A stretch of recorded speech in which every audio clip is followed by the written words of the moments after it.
बड़ी सोच का असर। रामू नाम का एक लड़का था जो कि प्रतिदिन अपने घर से दूर रेलवे स्टेशन पर काम करने जाया करता था। रामू बहुत गरीब था। उसके पिता का देहांत हो चुका था।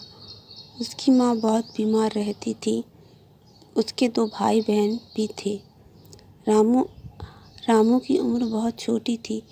इतनी सारी जिम्मेदारियां होते हुए भी वह बहुत धैर्य के साथ काम कर लेता था। उसके घर में पैसों की तंगी के कारण ठीक से खाने पीने को नहीं हो पाता था। एक दिन रामू स्टेशन गया हुआ था। सुबह से काम करते हुए उसे शाम होने को आ गई, लेकिन उसे खाने का समय नहीं मिला। रामू शाम के समय सोचता है कि भूख लग रही है, चलो कुछ खा लेते हैं। वह प्लेटफॉर्म पर बैठकर अपने साथ लाए हुए दोपहर के खाने के डिब्बे को खोलता है। वह देखता है कि उसमें सिर्फ रोटियां ही हैं। उसके साथ कोई सब्जी नहीं थी। रामू एक रोटी निकाली, जिसके छोटे टुकड़े किए और खाने के डिब्बे में डुबोते हुए चारों तरफ घुमाया और उसे खा लिया।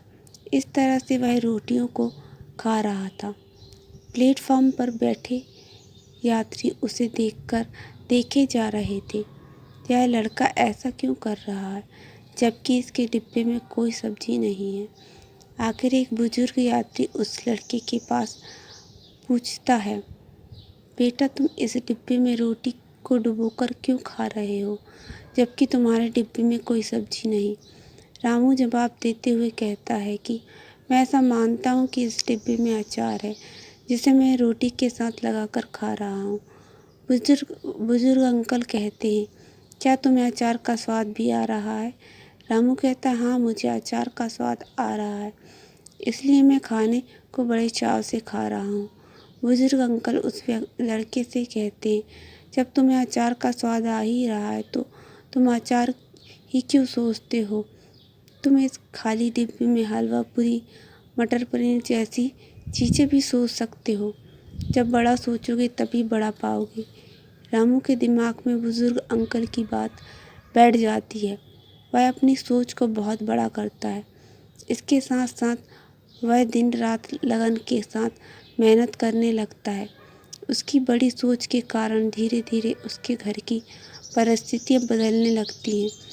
एक दिन ऐसा आता है कि रामू शानदार जिंदगी जीने लगता है।